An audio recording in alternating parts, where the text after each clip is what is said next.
You're watching the big headlines on the Hard Facts tonight, viewers. The first statement by the Indian Navy over the strike on Iranian warships is out. The Indian Navy says it promptly launched its search and rescue efforts, commencing with a long-range maritime patrol aircraft to augment the search efforts led by Sri Lanka. And that's the big first official confirmation coming from the Indian side or Indian authorities or the Indian government on that incident, viewers. Moving on, reports suggest a second Iranian vessel is stranded near Sri Lanka's Panadura coast. Iran's embassy seeks emergency docking for food and water. Unverified reports say children are on board. And viewers, the Americans now have to be mindful. The third big story of the evening, India's External Affairs Minister speaks to Iranian Foreign Minister Syed Abbas Araghchi. Following India's outreach to other Gulf nations, viewers, the back channels are open. Remember, India is the only country that can speak to both Tehran and Tel Aviv and DC. And viewers, in a surprising turn of events, Indian Foreign Secretary Vikram Misri visits Iranian mission in New Delhi, condones the death of the Supreme Leader Khamenei, even as Iran says it expects brotherly nations to show solidarity amidst the raging war. Congress says it's an eyewash, it's damage control. The BJP lauds the government's deaf diplomacy. And moving on, viewers, 37 Indian ships, 1,109 crew are stuck near the Strait of Hormuz. 3 Indian seafarers have been killed as West Asia conflict disrupts shipping in the Persian Gulf and the Gulf of Oman because Iran is weaponizing geography. It is weaponizing the Strait of Hormuz. The big stories. And after Spain and Italy agreed to send naval assets and use of their bases for the American forces, Iran cautions European countries, warn them of paying a heavy price at home. The big story there. And China, viewers, sends special envoy to the Middle East to mediate as Iran and Israel US conflict escalates, urging the protection of civilians, dialogue and stability amid rising regional tensions, viewers.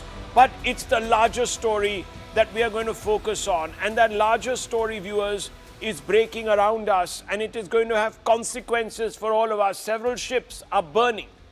Yes, several ships are burning, and you can see some of those pictures. They're burning in the Strait of Hormuz tonight. Tankers are hit. Commercial traffic is paralyzed. Look at the map now on your screens. One of the world's, viewers, most critical energy arteries suddenly looks like a battlefield, and you can see there's hardly anything going through the Strait of Hormuz. That was on the first, and if you look at the second, it thins out even more. You can see the Hormuz Strait right up on top. It's that U, the peak that goes up. 3rd of March, viewers, it's almost denuded of any traffic. Nothing is actually going through there, viewers. And material from the 4th is not still updated.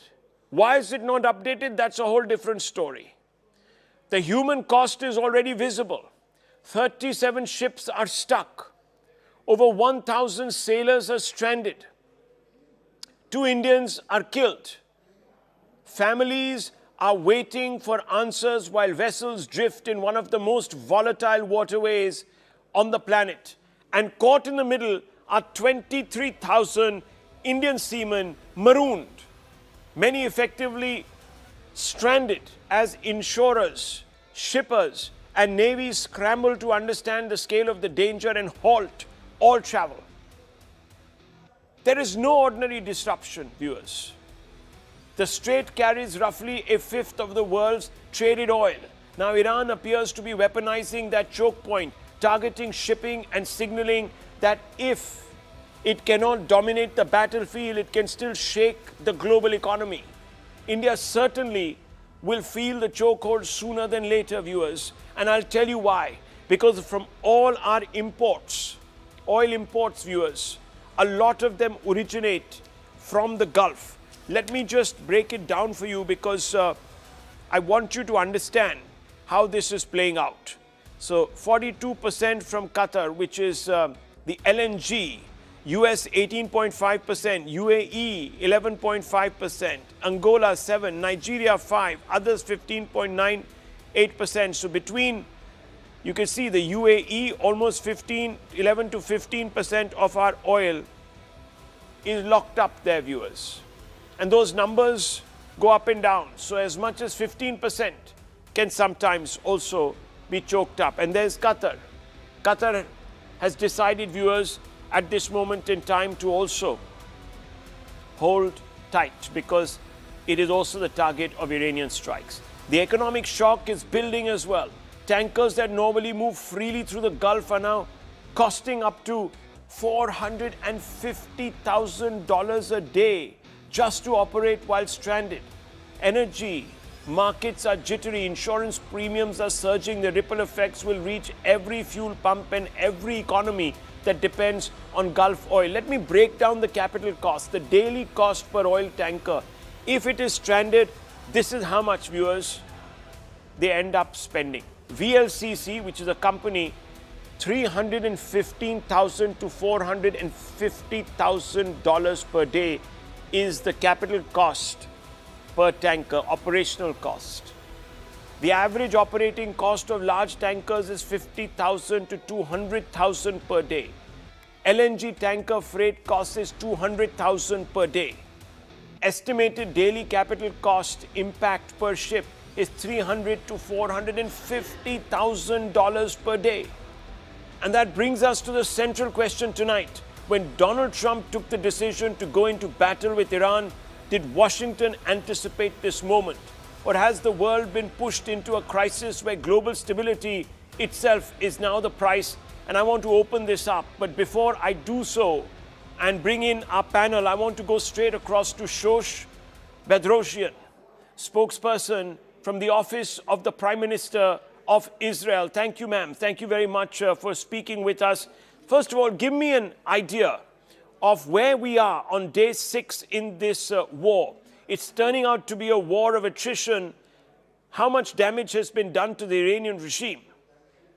Sure. So I can give you a brand new update that the IDF actually just put out. They confirmed that the IDF actually completed their 12th wave of strikes across Iran, targeting command centers and weapon depots and anything that poses a threat, anything when it comes to their military capabilities to the state of Israel and the United States, in addition to Europe and the greater world as well. So that is where we are at. We have an unprecedented cooperation with the United States military right now between our military and the Israeli military. Unprecedented cooperation with each other when it comes from the ground, the sea, the sky, the air, anything that we can do together. That is what we are accomplishing. American officials have made this clear in addition to Prime Minister Netanyahu, and we will continue to target the Iranian regime who has continued to oppress the Iranian people and also threaten the Western world. Well, ma'am, let me ask you this because it's an important question that many people are asking. What's the end game? If the Iranian regime doesn't fall because the public is too scared to rise up or because it exercises the right to use violence against its people as it has been, then how long will Israel wait or the United States wait or the world wait before the outcome, which was regime change? So what we are trying to do is to ensure that the threat is removed, the threat of the Iranian regime that's in place right now, that it is removed so that the Iranian people can take their destiny into their own hands. Give them that opportunity to finally have the wheel, the driver's wheel, and to take charge of their destiny and to have a democratic society, one that they have been trying to call for. But when they do call for a society like this, like what we saw in January, they take to the streets, they protest. What happens? 30,000 protesters get murdered on the streets by their own government, mowed down with gunshots, mowed down by their own government, True. their police inside there. And so we are creating the conditions for the Iranian people to take back their country, take it back from the Ayatollah regime who has been continuing to oppress them, put them through economic restraints for nearly 50 years now. But in order to remove that threat, what we have to focus on is the military capabilities that Iran has. The only reason why they have these military capabilities is to annihilate the state of Israel, the United States, and Western world. We know this because this is what they say. And here in Israel, when our enemies say something, we believe them, and we are acting with the United States to take this threat seriously and to ensure that it no longer exists in the future. Well, let me ask you one final question. The costs are escalating. There is no doubt for the rest of the world too, the costs are escalating. We are paying an economic price, or we will soon pay an economic price. How long will this battle of attrition go on for, holding the rest of the world hostage? How do we come out of this?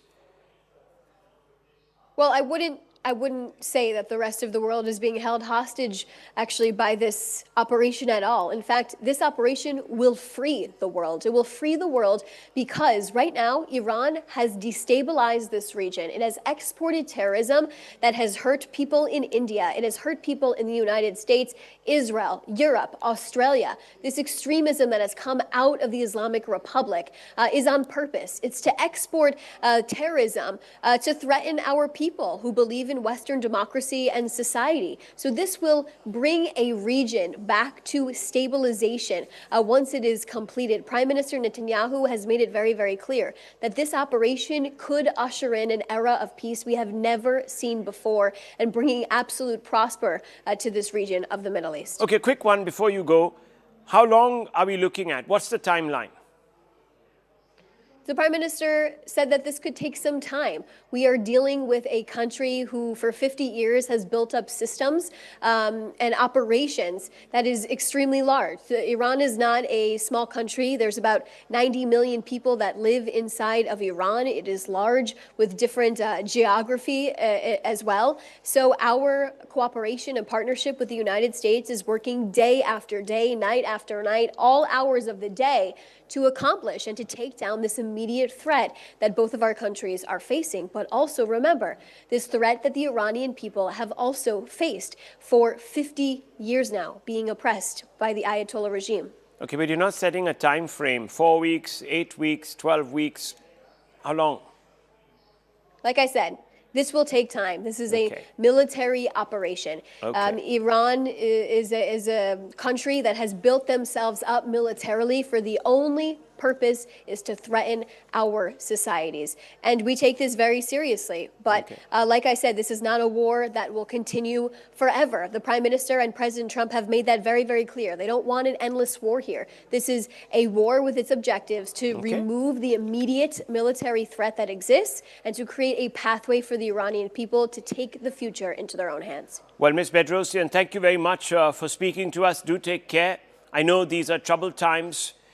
Thank you very much for taking the time out. Viewers, that was a spokesperson of the Office of the Prime Minister of Israel, Mr. Benjamin Netanyahu, as you know, speaking to us. Let's open this up. We have with us, and let me go straight across to both my fellow panelists, Jennifer Ewing, Republican strategist, and Mehek Cook, Republican strategist, both of them joining from America.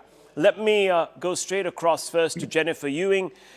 Jennifer Ewing, global stability is at risk. That's the underlying concern. Here in this part of the world, we're not getting our exports through and we're not getting imports out.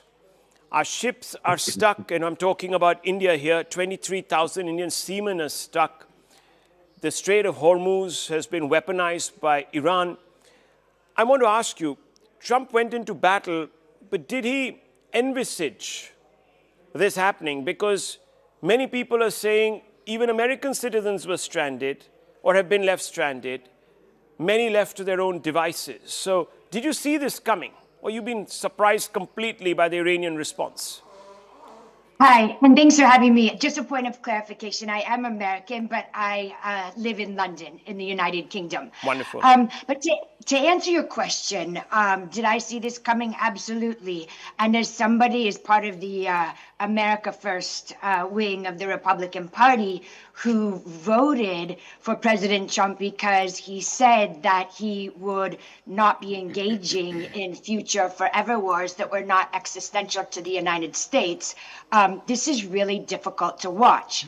Not only have we lost 6 servicemen already, but we're just seeing chaos around the world. And as you just pointed out, I can't even imagine the economic destruction. I know people in the UK, where we already have incredibly high energy bills because they don't drill over here, the bills are going to skyrocket. So there's one thing after the other, which is why I hope within the next day or two, the president gets advice to say, fine, we took out the supreme leader, we took out his top guys, and we're done. We do not want this to continue as long as, the spokesperson, she didn't seem to have a date for when this ended. I mean, not only is this terrible for the people in the region, especially in a lot of the Gulf countries that, we were just welcoming on board to the Board of Peace, and that great speech that the president gave in over there several months ago. I mean, they're going, what is going on? So this needs to end, at least from a United States point of involvement, as soon as possible, or the political implications for the president and the Republican Party are really bad. Okay, that's an interesting take, Mehak. That's a slightly contrarian take that's coming in. Got to wrap this up, end this, because you achieved the primary target, which is a decapitation strike. There's your off-ramp. Take it.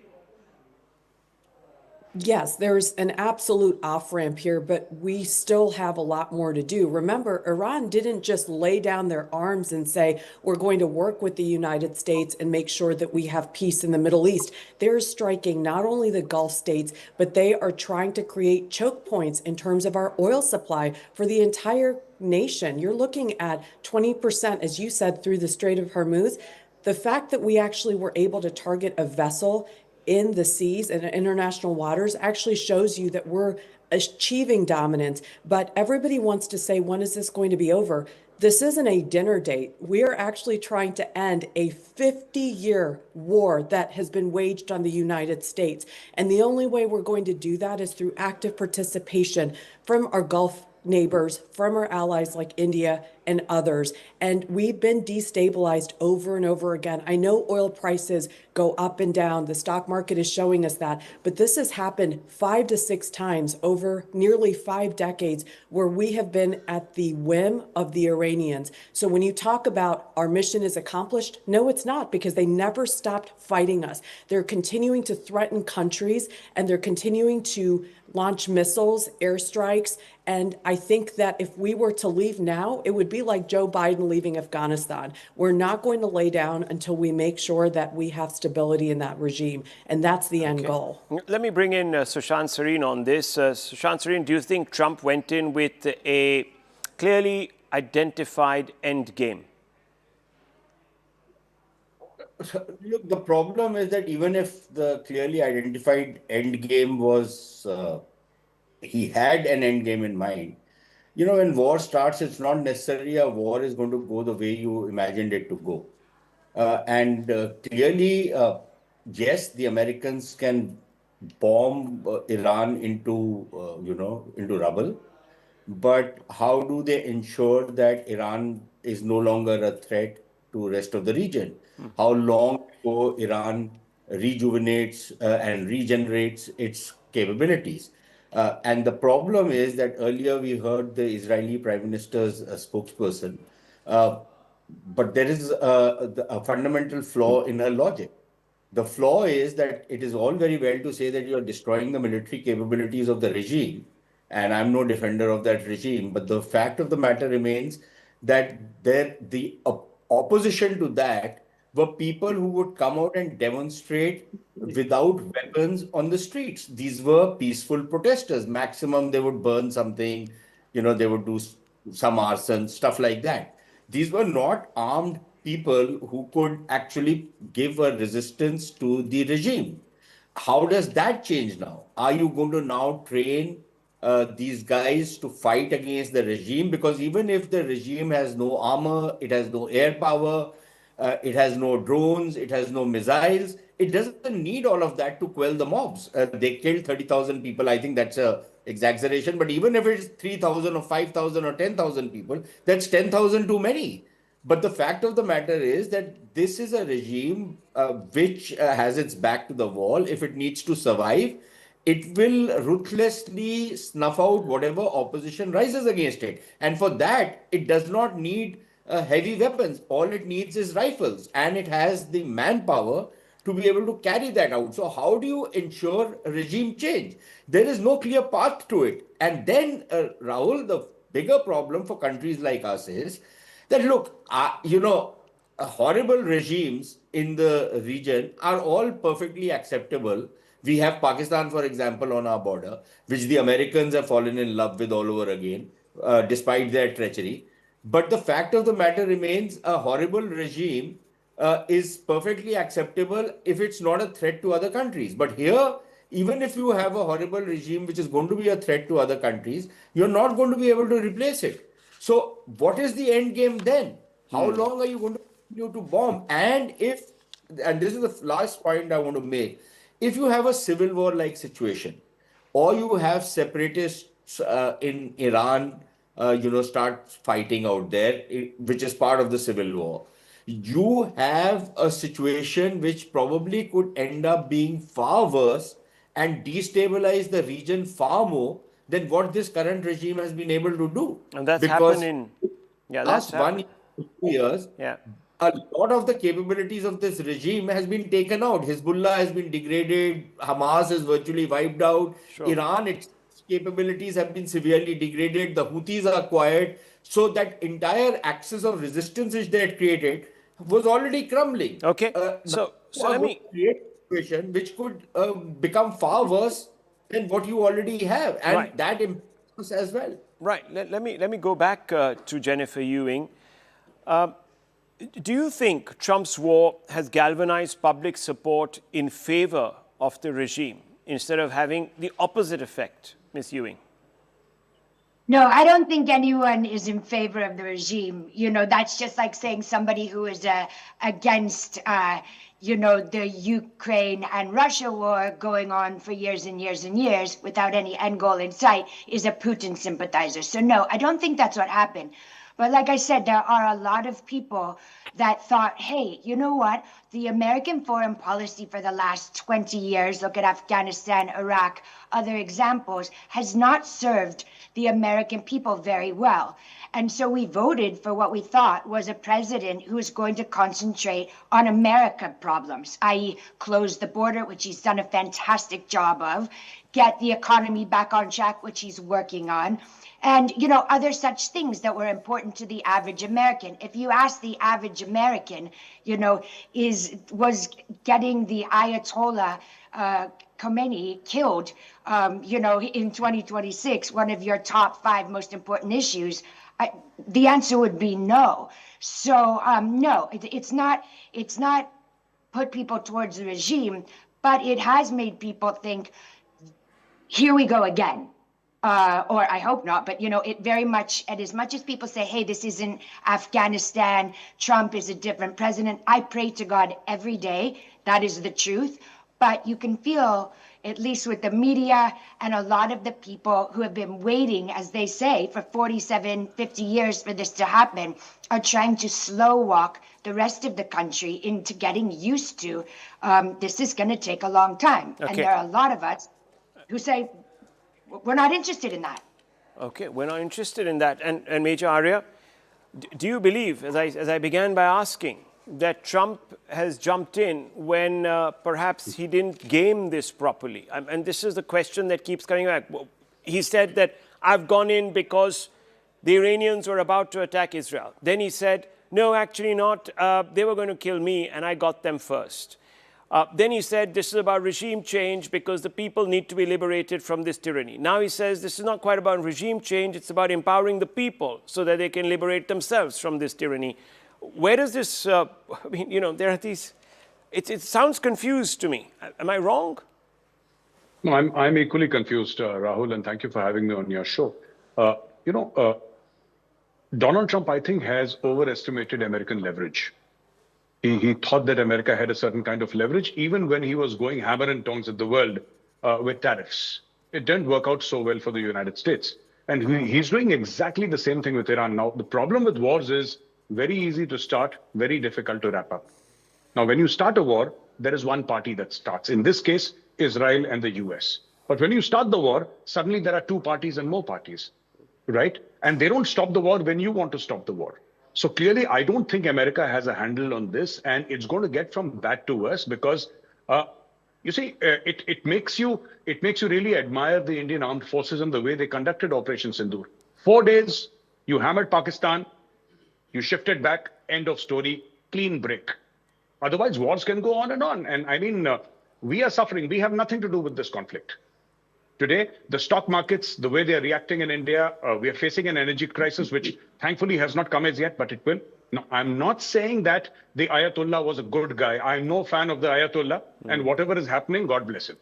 So that is not my point. My point is that the Israelis are very clear what they have to do. The Israelis are absolutely clear in their objectives. I don't think that the Americans are very clear in their objectives because Pete Hegseth says something, Marco Rubio says something, Donald Trump says something, and J.D. Vance says nothing at all.